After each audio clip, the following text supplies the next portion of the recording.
Hello दोस्तों, आज हम बात करने वाले हैं ट्रांसपोर्टिंग प्लांट्स का जो टॉपिक है जो बहुत इंपॉर्टेंट है, ट्रांसपिरेशन पुल। और साथ में ही अमेजिंग विजुअल के साथ हम देखेंगे कि अरे जो स्टोमेटा है, स्टोमेटा का स्ट्रक्चर क्या है, किस तरीके से ओपन होता है, किस तरीके से क्लोज होता है, क्यों ओपन होता है, क्यों क्लोज होता है, उसका क्या सिग्निफिकेंस है, क्या फैक्टर्स है, कहाँ पे अफेक्ट करता है, उसके स्ट्रक्चर कंपोनेंट, सब कुछ अमेजिंग वे में देखेंगे। इंपॉर्टेंट लेक्चर है, ध्यान से देखना है। चलो शुरुआत करते हैं transporting plants transpiration pull followed by the stomata completed details. Yes, so यहाँ पे हमें दिख रहा है, क्या दिख रहा है हमें यहाँ पे हमें दिख रहा है कि ये जो लीफ है, इस लीफ के ऊपर या छोटे छोटे छोटे हमें एक स्ट्रक्चर दिखाई देते हैं, उसे हम कहते हैं ओपनिंग या तो फिर स्टोमा। राइट, छोटी छोटी ओपनिंग रहती है यार। ओपनिंग तो यार सर आपने ये भी बताया था, अभी हमने रूट प्रेशर का एक सेशन देखा था। रूट प्रेशर के वीडियो में आपने कहा था कि there are small openings at the tip of the leaves, these are called as the hydatodes। वो भी ओपनिंग थी, एक भी ओपनिंग है, लेकिन एक अलग टाइप की ओपनिंग है। एक ऐसी ओपनिंग है कि भाई जिसको प्लांट क्लोज करता है, जिसको ओपन भी कर सकता है।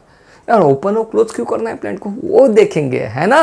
तो ये है स्टोमा। स्टोमा का मतलब ये होता है ओपनिंग।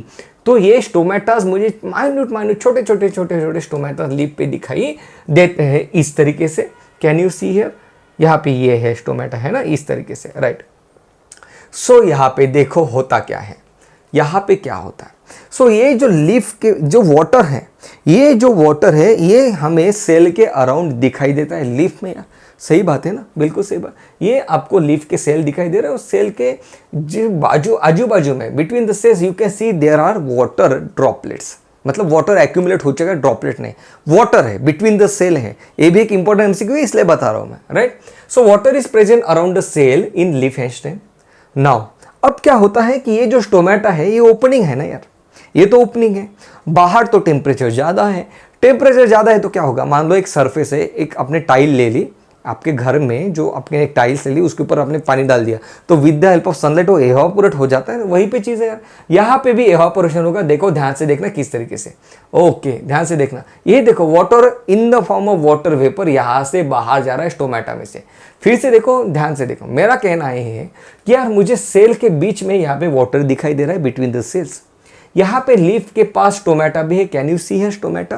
टोमेटा आप कुछ इस तरीके से देखोगे, मान लो लीफ है, लीफ के ऊपर इस तरीके से छोटे छोटे माइनर होल्स है। सही बात है, उन होल में से बिकॉज ऑफ द टेम्परेचर यहाँ पे वाटर जो है इन the form of water vapour loss हो रहा है इस तरीके से। देखो, okay right, so water is getting evaporated in the form of gas through the evaporation process. Evaporation हो रहा है, सही बात है। अब ये क्या हो रहा है यहाँ पे, अब एवापोरेशन हो तो क्या हुआ, यहाँ पे नेगेटिव प्रेशर क्रिएट हो रहा है जाइलम के पाइप में। ये वही चीज होगी, आपने फ्रूटी पीते हो गए तो आप क्या करते हो ना, उसको सक करते हो, मतलब निगेटिव प्रेशर क्रिएट करते हो तो पानी ऊपर आ जाता है यार। ओके, नाउ यहाँ पे सक्शन प्रेशर इस जाइलम में डेवलप होता है। जाइलम क्या है, वाटर कंडक्टिंग पाइप्स है। सिंपल सी बात, वाटर कंडक्टिंग पाइप लगा दिया है प्लांट ने। प्लांट चाहता है मुझे पानी चाहिए। पानी क्यों चाहिए, क्योंकि भाई फोटोसिंथेसिस करना चाहता है, सही बात है ना। जैसे नेगेटिव प्रेशर डेवलप हुआ तो कैन यू सी हियर, ये पानी ऊपर खींच गया, पुल किया गया।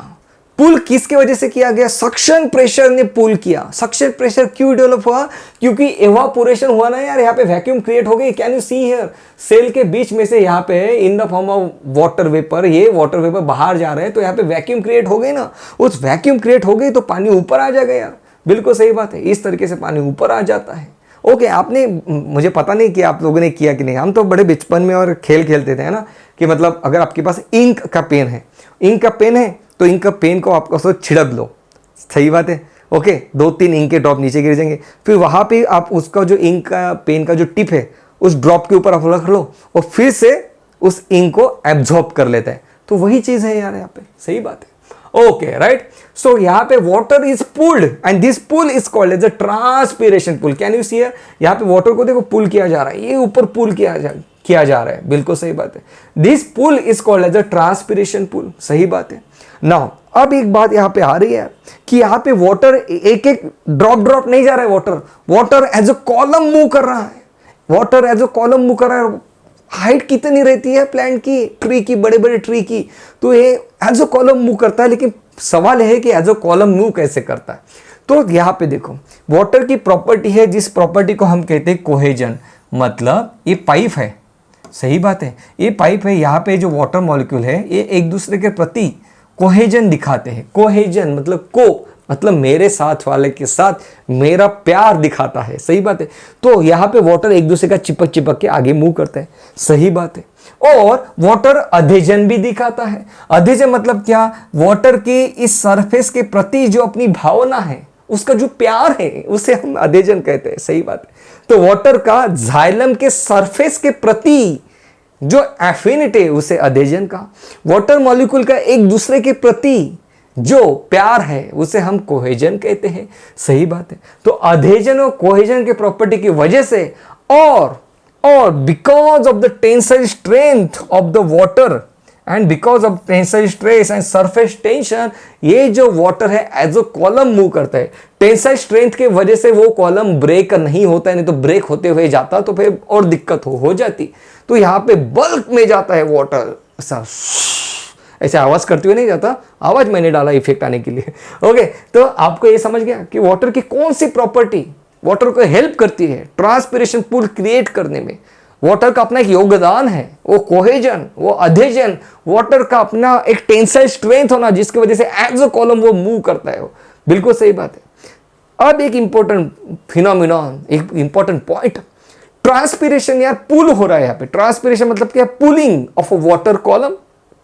जबकि रूट प्रेशर जो हमने वीडियो देखा था वहां पे हमने दिखा था रूट प्रेशर मतलब क्या, कि हमने देखा था कि रूट एक तरीके से प्रेशर इतना डेवलप हो जाता है कि वो वाटर को पुश करता है। ओके, सो रूट प्रेशर में पुशिंग होता है, ट्रांसपिरेशन में पुलिंग होता है। बहुत इंपॉर्टेंट है।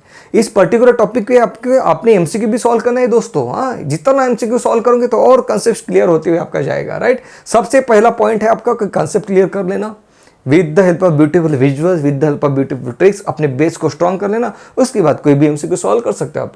नीट 2015 में पूछा गया था टेंसाइल स्ट्रेंथ के बारे में, नीट 2021 में भी पूछा गया था, इसके ऊपर एमसीक्यू आया है इस बार। एम्स 2015 में पूछा गया था रूट प्रेशर मतलब push.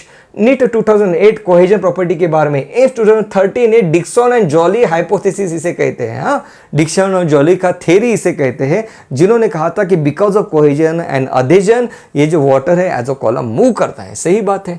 Okay, now importance of transpiration. Transpiration का इंपॉर्टेंस क्या है? ट्रांसपिरेशन का इंपॉर्टेंस है कि भाई ट्रांसपिरेशन पुल, जिसके वजह से वाटर को एब्जॉर्ब कर, प्लांट वाटर को एब्जॉर्ब करता है, ट्रांसपोर्ट कराता है, वाटर को सप्लाई कराता है, वाटर मूव हो रहा है, उसके साथ मिनरल्स भी मूव रहे हैं। तो देखो ट्रांसपिरेशन बहुत इंपॉर्टेंट है।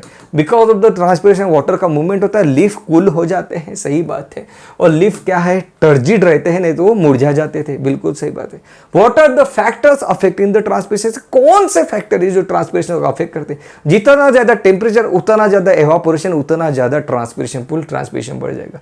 जितनी ह्यूमिडिटी मतलब क्या, आपके आजू बाजू में वाटर के वेपर का प्रेजेंस होना। अगर ह्यूमिडिटी ज्यादा है, मतलब अगर एटमॉस्फेयर में अगर वाटर वेपर ज्यादा है, तो यार मुझे जो वाटर वेपर बनानी है एवापोरेशन से, वो तो कम बनेगी। सही बात है। मतलब अगर ह्यूमिडिटी ज्यादा है तो ट्रांसपिरेशन कम होगा। सही बात है। मान लो मैंने क्या कहा था यार, कि वाटर को मुझे इन the form of water vapour remove करना है लीफ में से। अगर ऑलरेडी एटमॉस्फेयर में वाटर वेपर है तो मैं कैसे रिमूव कर पाऊंगा उसे? ओके, तो जितनी ज्यादा ह्यूमिडिटी उतना ट्रांसपिरेशन कम इंपॉर्टेंट है। लाइट इंटेंसिटी जितनी ज्यादा उतना एवापोरेशन ज्यादा होगा, ट्रांसपिरेशन ज्यादा होगा। एटमॉस्फेरिक प्रेशर जितना ज्यादा उतना एवापोरेशन कम होगा, तो ट्रांसपिरेशन भी कम हो जाएगा। सही बात। Okay, right, yes. यहाँ पे एक इंपॉर्टेंट हार्मोन है एब्सिसिक एसिड। वो क्या करता है यार, स्टोमेटो को, आपको पता चल गया यार कि स्टोमेटो खुला रहेगा तो क्या होता है, स्टोमेटो ओपन रहा तो water in the form of water vapour that is evaporation करके स्टोमेटा में से वाटर लॉस हो जाता है।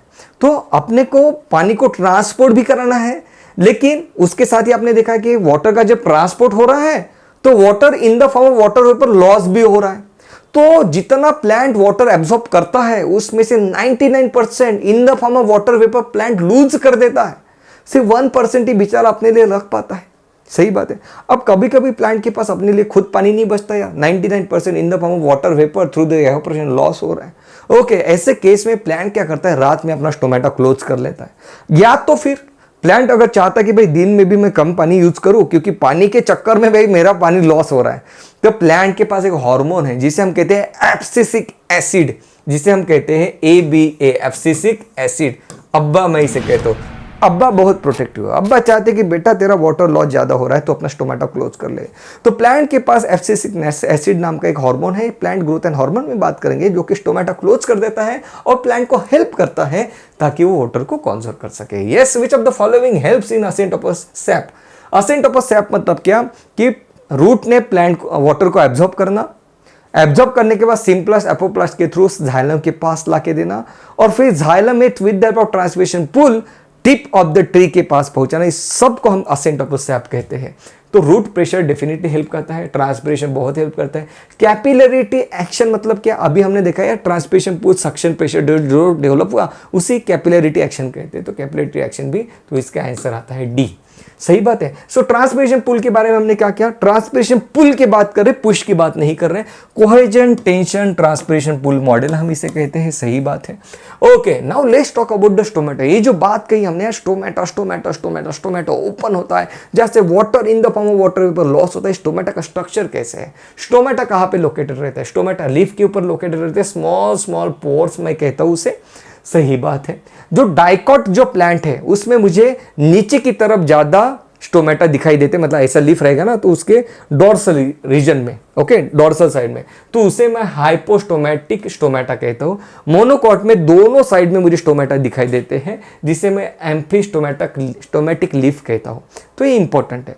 अब ऐसा क्यों है? ऊपर के साइड में स्टोमेटा कम, डाइकॉट के पास नीचे के साइड में ज्यादा। स्टोमेटा ऊपर रहेंगे तो भाई water will be lost in the form of water vapour, इसलिए डाइकॉट ने होशियारी की, बोला मैं तो यार स्टोमेटा को छुपा के रखूंगा। तो सही बात है। डाइकॉट के पास हाइपोस्टोमेटिक, मोनोकॉट के पास एम्फीस्टोमेटिक स्टोमेटा। सही बात।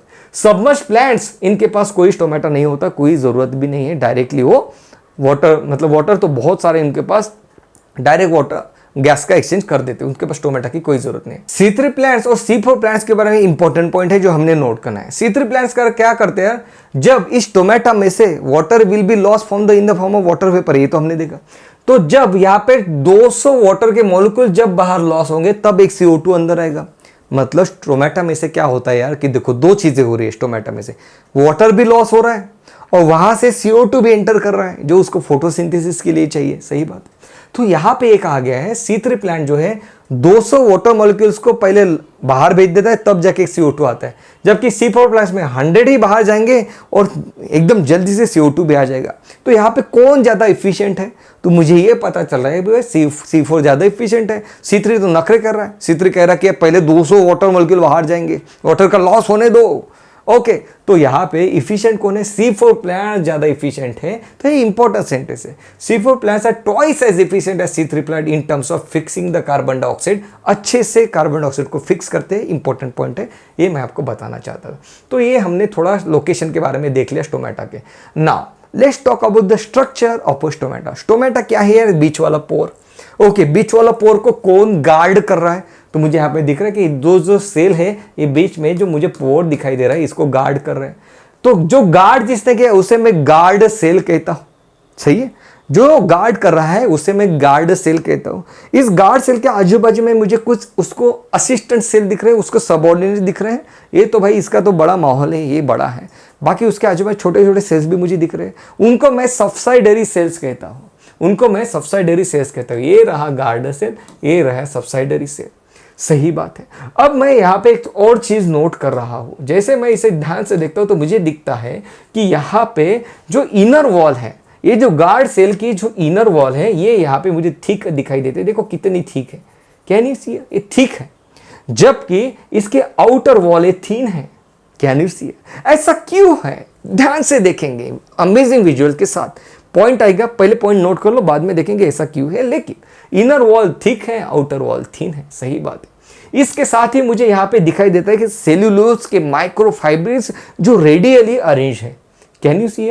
These are made up of cellulose fibres मुझे दिखाई दे रहे हैं। इनको मैं सेल्यूलोज माइक्रोफाइब्रिल्स कहता हूं जो कि रेडियली अरेंज है। ऐसा क्यों है वो भी अमेजिंग विजुअल के साथ देखेंगे, लेकिन पहले देख तो लो कि क्या है। तो मैंने ये पॉइंट देख लिया कि गार्ड सेल, स्टोमेटा के पास गार्ड सेल है, सब्सिडरी सेल है। मोर देन वन सेल रहते तो मैं उसे क्या कहता हूं?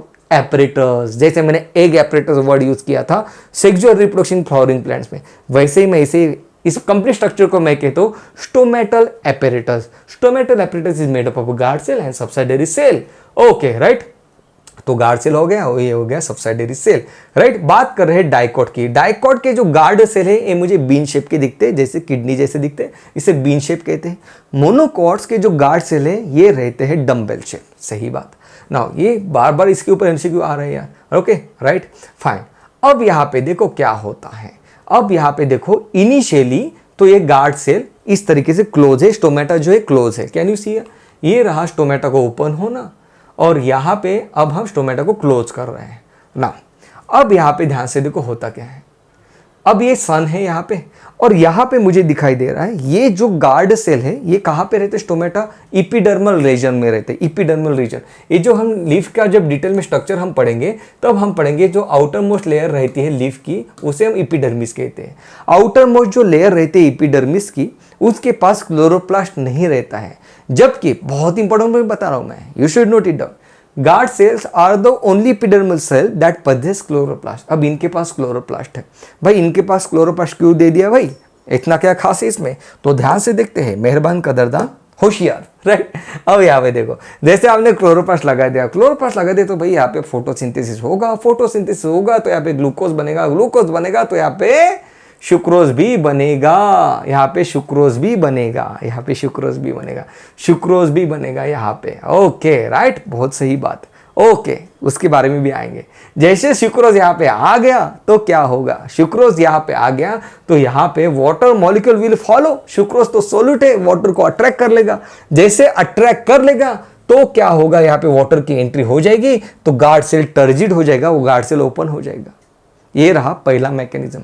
दूसरा मैकेनिज्म, यहाँ पे सब्सिडियरी सेल क्या करते हैं, इस पोटेशियम को अंदर भेज देते हैं with the help of sodium potassium transport. यहाँ से सोडियम को बाहर लिया जाता है, यहाँ से सोडियम को बाहर लिया जाता है और पोटेशियम को अंदर भेज दिया जाता है with the help of active transport.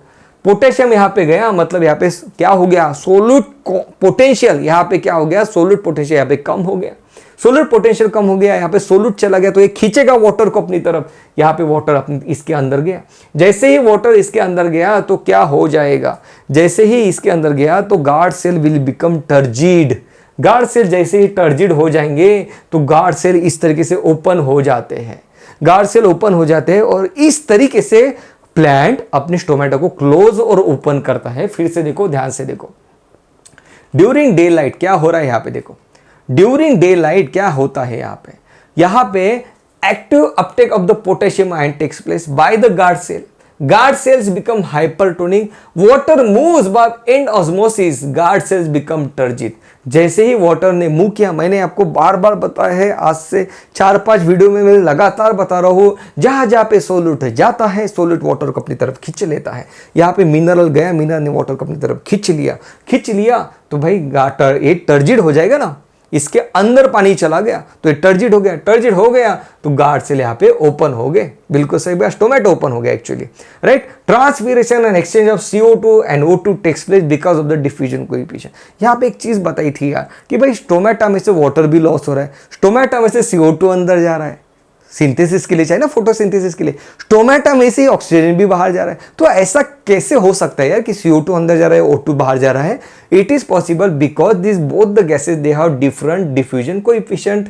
All India 2016 में एमसीक्यू पूछा था, राइट। सोडियम पोटेशियम का पंप यहाँ पे काम करता है, ऑल इंडिया 2003, 15 एंड 2004 में पूछा गया था, सही बात है, ओके। नाउ अब यहाँ पे देखते हैं डिटेल में, आपको इसको ज़्यादा समझने की जरूरत नहीं है, कॉन्सेप्ट क्लियर हो इसलिए बता रहा हूँ, कभी कभी किसी मॉड्यूल में इसके ऊपर एमसीक्यू मिल जाते हैं इसलिए मैं बताना चाहता हूँ आपको, बाकी कोई इंटेंशन नहीं है। ये रहा यहाँ पे क्लोरोप्लास्ट है, इसके वजह से यहाँ पे स्टार्च बना, स्टार्च बनने के बाद यहाँ पे क्या होता है, राइट, यहाँ पे स्टार्च बना, सही बात है, तो फॉस्फोइनोल पाइरुवेट बनेगा, याद करो ग्लाइकोलिसिस, यहाँ पे हम फॉस्फोइनोल पाइरुवेट बना सकते हैं। Phosphoenol pyruvate act as a recipient और act as a acceptor of carbon dioxide, ये हमने C4 साइकिल में भी पढ़ा था, बन जाता है ऑक्सैलो एसिटिक एसिड या तो फिर मैलिक एसिड, सही बात है। मैलिक एसिड बन गया तो मैलिक एसिड क्या होता है, यहाँ पे हाइड्रोजन आयन और मैलेट में कन्वर्ट हो गया, स्प्लिट हो गया, हाइड्रोजन को बाहर भेज दिया जाता है, पोटेशियम को अंदर बुला लिया जाता है, जैसे पोटेशियम अंदर आ गया तो water will move inside, right, और ये जो गार्ड सेल है टर्जिड बन जाएगी, सही बात है। तो मैंने यहाँ पे 2 मैकेनिज्म देखे जिसके वजह से गार्ड सेल टर्जिड होते हैं, एक तो सोडियम पोटेशियम ATPase का एक्टिवली पोटेशियम को अंदर पंप किया जाता है। और दूसरा मैकेनिज्म ये भी है, जहाँ पे क्लोरोप्लास्ट है गार्ड सेल के पास, तो वो सुक्रोज बनाया और इस तरीके से पोटेशियम की यहाँ पे मूवमेंट होगी। Okay, so potassium ion enters in exchange to the hydrogen ion, sodium potassium ATPase भी यहाँ पे काम करता है, जिसकी वजह से पोटेशियम गार्ड सेल में एंटर करता है। Potassium ion plays important role in opening या क्लोजिंग ऑफ स्टोमेटा। पत्थर की लकीर, क्या है पत्थर की लकीर की? भाई पोटेशियम बहुत बहुत बहुत जरूरी है, सही बात है ना। ओके, रोल ऑफ स्टोमेटा क्या है? ट्रांसपिरेशन पूल को क्रिएट करना, सही बात है। एक्सचेंज ऑफ कार्बन डाइऑक्साइड और ऑक्सीजन का करना, ये बिल्कुल सही बात। अब इंपॉर्टेंट पॉइंट पे आता है, बहुत डेप्थ में जाएंगे, क्रिस्टल क्लियर कंसेप्ट होना चाहिए, कोई कंफ्यूजन नहीं बचना चाहिए। हमने क्या देखा था यार कि गार्ड सेल के पास क्या है? गार्ड सेल के पास सेल्यूलोज माइक्रोफाइब्रिल्स है। देखो, ये नहीं होते तो क्या होता है, ध्यान से देखो। सो ये रहा गार्ड सेल, मान लो इस तरीके से हमने एक ये ले लिया ना, एक टायर ले लिया अपन ने। ओके, उसके ऊपर हमने इस तरीके से अब उसमें हवा भरेंगे। ओके, और गार्ड सेल के स्ट्रक्चर को डिटेल में स्टडी करेंगे, ध्यान से देखो होता क्या है। ओके, ये रहा गार्ड सेल, राइट। अगर एक गार्ड सेल के पास अगर माइक्रोफाइब्रिल नहीं होता तो क्या होता? सबसे पहले तो गार्ड सेल क्या है? फ्लैसिड है, बहुत इंपॉर्टेंट पॉइंट है, गार्ड सेल फ्लैसिड है। ओके, फिर यहाँ पे क्या होता है, हम मान लो यहाँ पे पानी भर देते हैं। जैसे हमने पानी भर दिया तो यार गार्ड सेल जब टर्जिड बने तो स्टोमेटा क्लोज हो गया। और अभी तो हमने देखा था कि गार्ड सेल जब टर्जिड होते तो स्टोमेटा क्या होता है? ओपन होता है। बिल्कुल कोई कंफ्यूजन मत रखना। देखो, इसकी भी एक ट्रिक बता देता हूं मैं। गार्ड सेल जब फ्लैसिड होते हैं, गार्ड सेल जब फ्लैसिड होते हैं तो स्टोमेटा क्लोज होता है, फ्लैसिड सीसी। गार्ड सेल जब टर्जिड होते हैं, गार्ड सेल जब टर्जिड होते हैं तो स्टोमेटा ओपन होता है। ओके, ये सिंपल पॉइंट है, ये जो बड़ा डिफरेंस दिखाते हैं आपके प्रिपरेशन में। ओके, तो इस तरीके से याद रखना, फ्लैसिड मतलब क्लोज। ओके, अगर आपको डिफिकल्टीज आ रही तो मैंने यहाँ पे कहा कि ये जो गार्ड सेल है, ये जैसे टर्जिड हो गए तो देखो यार ये तो क्लोज हो गए। टर्जिड गार्ड सेल मतलब ओपन होना चाहिए था, इसलिए तो यहाँ पे माइक्रोफाइब्रिल लगाए जाते हैं। माइक्रोफाइब्रिल उसको बाहर की तरफ पुल करते हैं, और इसलिए जब गार्ड सेल टर्जिड होते हैं तो वो स्टोमेटा ओपन हो जाता है। इसलिए नेचर ने गार्ड सेल के पास सेल्यूलोज माइक्रोफाइब्रिल दिए हैं मेरे दोस्त। ओके, और इसकी इनर वॉल थिक इसलिए रखी क्योंकि ये थिन रहती तो वो इस तरीके से फिर से बेंड हो जाता, बेंड नहीं होना चाहिए, इसलिए उसको थिक रखा है। तो बहुत इंपॉर्टेंट पॉइंट है, एक एक वर्ड आपको अच्छे से समझ में आए, इसलिए मैंने कोशिश की है। वीडियो अच्छा लगे तो वीडियो को लाइक, चैनल को सब्सक्राइब करना मत भूलना। यहाँ पे थम्स अप भी दिया है, वीडियो को लाइक करना है। In order to minimise the excess water loss, stomata tends to close at night. Water loss excess में नहीं होना चाहिए, इसलिए टोमेटा नाइट में क्लोज हो जाता है। किस तरीके से क्लोज होगा, किस तरीके से ओपन होगा, अभी हमने देखा। पोटेशियम किस तरीके से काम करता है, मैलिक एसिड किस तरीके से हेल्प करता है, सही बात है। When photosynthesis is not occurring and there is less benefit to taking the carbon dioxide, stomata close हो जाता है। Okay, stomata open during the day and close at night. Guard cell become turgid, जब turgid हो जाती है stomata open. Guard cell when becomes flaccid, stomata यहाँ पे close हो जाता है। Guard cells are the only epidermal cell, बहुत इंपॉर्टेंट पॉइंट है, नोट में लिखना है अपने। Guard cells are the only epidermal cell that possess chloroplast. What are the roles of stomata? Transpiration pulls CO2 का exchange. What are the factors that affect opening or closing of stomata? Hormones, abscisic acid, stomata को close कर देते और चाहते हैं कि water का access loss ना हो जाए। Cytokinin it opens up the stomata, ये भी पॉइंट इंपॉर्टेंट है। लाइट, ब्लू लाइट अगर रहा तो भाई स्टोमेटा अच्छे से ओपन रहता है। एटमॉस्फेरिक प्रेशर अगर ज्यादा रहा, एटमॉस्फेरिक प्रेशर अगर ज्यादा रहा तो स्टोमेटा क्लोज होगा। अगर डिक्रीज हो गया एटमॉस्फेरिक प्रेशर तो स्टोमेटा ओपन हो जाता है। बहुत इंपॉर्टेंट पॉइंट है, ताकि water in the form of water vapour loss हो जाता है। विंड, अगर फास्ट विंड रही तो इवापोरेशन ज्यादा होगा, फास्ट विंड रही तो इवापोरेशन ज्यादा होगा, और इसलिए फिर स्टोमेटा को क्लोज किया जाएगा। So in case of fast wind more evaporation water takes place, stomata closes, सही बात है। CO2, stomata closes when the CO2 concentration is high, right. अगर CO2 का कॉन्सेंट्रेशन अगर इनसाइड, अगर लीफ के अंदर बढ़ जाता है तो भाई प्लांट को CO2 बाहर से लेने की जरूरत नहीं है, तो स्टोमेटा क्लोज कर देता है, सही बात है ना। फिर आप कहोगे स्टोमेटा क्लोज तो कर दिया सर, फिर ऑक्सीजन कैसे आएगा? ऑक्सीजन कहाँ से आएगा? ऑक्सीजन क्यों चाहिए आपको पता है? ऑक्सीजन कहाँ से आएगा? फोटोलिसिस ऑफ वाटर से ऑक्सीजन रिलीज होता है, तो प्लांट को भाई बाहर की जरूरत नहीं है, उसके अंदर ही क्या है, CO2 अब जमा हो चुका है तो ऑक्सीजन भी खुद ही प्रोड्यूस कर लेता है ना वाटर के फोटोलिसिस से, राइट। तो उसके ऑक्सीजन की नीड भी पूरी हो जाती है रेस्पिरेशन के लिए। So stomata closes when the CO2 increases inside the leaf. ये छोटे छोटे पॉइंट्स है, आपके लिए ये जानना जरूरी है, ओके राइट। यहाँ पे एक इंपॉर्टेंट पॉइंट भी है, stomata closes when CO2 concentration increase in the lip, या तो फिर stomata closes when oxygen concentration increase inside the lip। तो correct answer will be the stomata closes when CO2 increases inside the lip, क्योंकि plant चाहता है कि carbon dioxide को fix करे, तो इसकी वजह से। तो ऑक्सीजन के ऊपर नहीं, CO2 के ऊपर डिपेंड करेगा, स्टोमेटा क्लोज होगा, ओपन होगा, सही बात है। ओके, एम्स 2001, एम्स 2012 में, एम्स 2018 में देखो इतने सारे एमसीक्यू पूछे गए। Okay guys, so that was all about this session. If you like this session तो यार आपको पता ही क्या करना है, और आपको DPP मिल जाएंगे टेलीग्राम चैनल पे, उसको आपने सॉल्व करना है। थैंक यू सो मच दोस्तों।